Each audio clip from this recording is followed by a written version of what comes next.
Hello everyone! Welcome back to the Book Nook, the channel where we are mastering our reading and writing goals, all while learning about the amazing living things we share our world with. Today I am super excited because I feel like an expert at reading informational texts. We've learned so much together and already accomplished some of our goals. I'm feeling great and ready to learn more.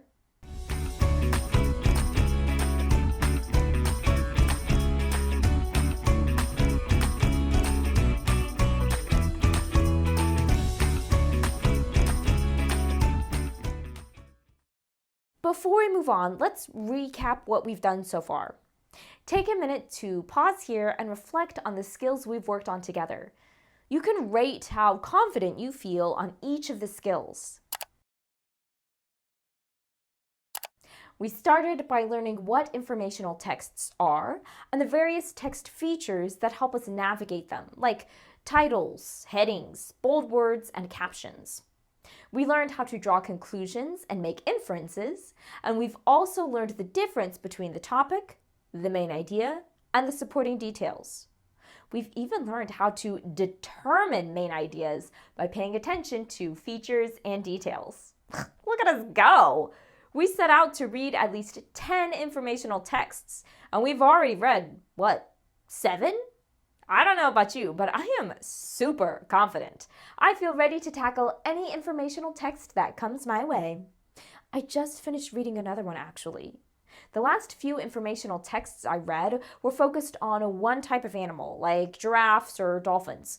But this one is about different kinds of animals. There's information about camels and polar bears and birds and bumblebees. You know what? How about we read it together and I can show you just how good I am at reading informational texts. This text is titled, Traits for Survival: How Animals Adapt to Their Environments.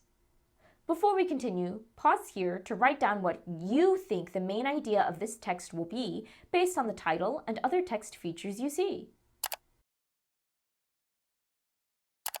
All right, let's read. Animals have unique physical features to survive in their environments. For example, polar bears have thick fur and a layer of fat to protect them from the cold. Similarly, camels have long eyelashes and nostrils that can close to protect them from sandstorms in the desert. These physical traits help animals thrive in their specific habitats, the places around the world where they live. Amazing! I'm already noticing key details. How about you? This paragraph is all about how animals have unique physical features that help them survive, like thick fur and long eyelashes and stuff. This reminds me of when I was on vacation and read about how giraffes have super long necks to help them reach leaves. So, animals have unique physical features that help them survive in their environments. That's definitely our main idea. Oh, this is so easy. I bet the next paragraph we read supports this main idea. Let's keep going. In addition to unique physical features, animals also exhibit unique behaviors that are crucial for their survival. For instance, birds migrate to warmer regions during winter to find food and nicer weather. Some animals, such as bears and even bumblebees, hibernate to save energy during winter when food is scarce. These behaviors are essential for the animal's survival. Now that I'm reading this again with you, I'm not sure these details really fit with the main idea I came up with. This paragraph is talking about behaviors, not physical features. This is confusing. I thought there was only supposed to be one main idea, but now I'm thinking maybe there's more to this text. What do you think? Can an author really include more than one main idea? Let's reread carefully, noticing key details. Okay, pause here to highlight the key details you notice in this paragraph. In addition to unique physical features, animals also exhibit unique behaviors that are crucial for their survival. For instance, birds migrate to warmer regions during winter to find food and nicer weather. Some animals, such as bears and even bumblebees, hibernate to save energy during winter when food is scarce. These behaviors are essential for the animal's survival. What did you notice? Here's what I highlighted. These details don't really have everything in common with the first paragraph, do they? Pause here and write what you think is missing from my first try at writing a main idea statement.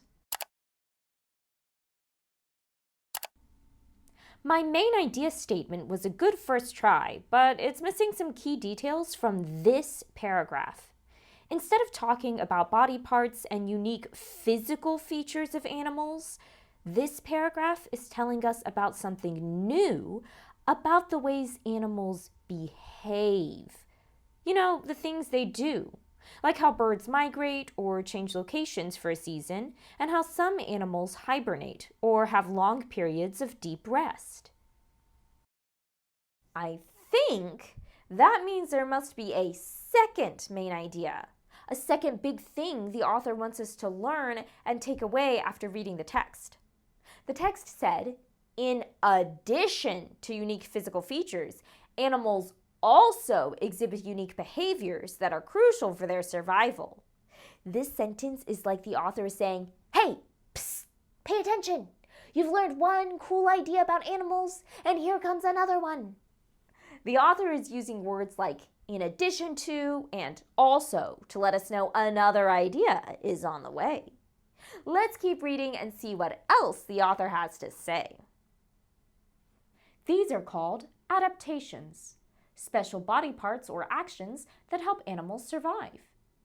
Animals have physical adaptations, or special and unique body parts and features. Additionally, animals have behavioral adaptations, or things they do and ways they behave. Both of these kinds of adaptations help animals survive and thrive in their habitats. Wait, did you notice that?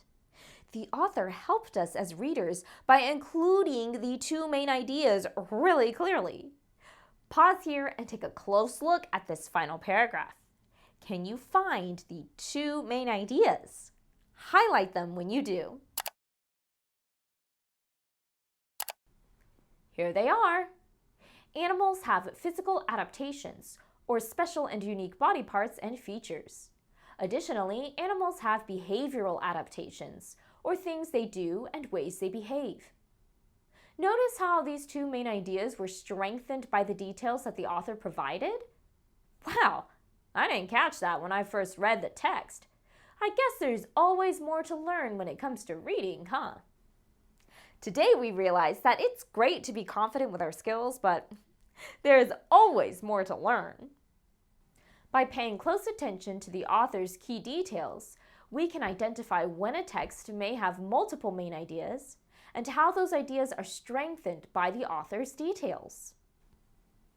I'm thinking that the longer or more complex the text, the more likely it is that an author has multiple main ideas to talk about. I used to think that the word main meant one, but now my thinking has changed. What's a word we can think of that might help us remember what the main ideas are of a text? Pause here and take a minute to think of a word that might help us remember what main idea really means.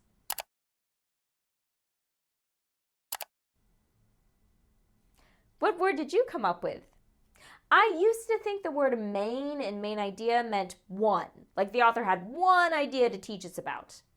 Now I think that the word main can mean important. As readers, today we learned a text can include multiple main or important ideas. The author strengthens their main ideas with supporting details, and each main idea gives you a piece of the bigger picture. And from our reading, the main ideas taught us about the unique adaptations, or special traits, animals have that help them survive. I'm going to keep practicing identifying two or more main ideas, and you can too. Thanks for watching today. Keep on reading, and I'll see you next time at the Book Nook, where we're always learning and discovering together. Hey, hey!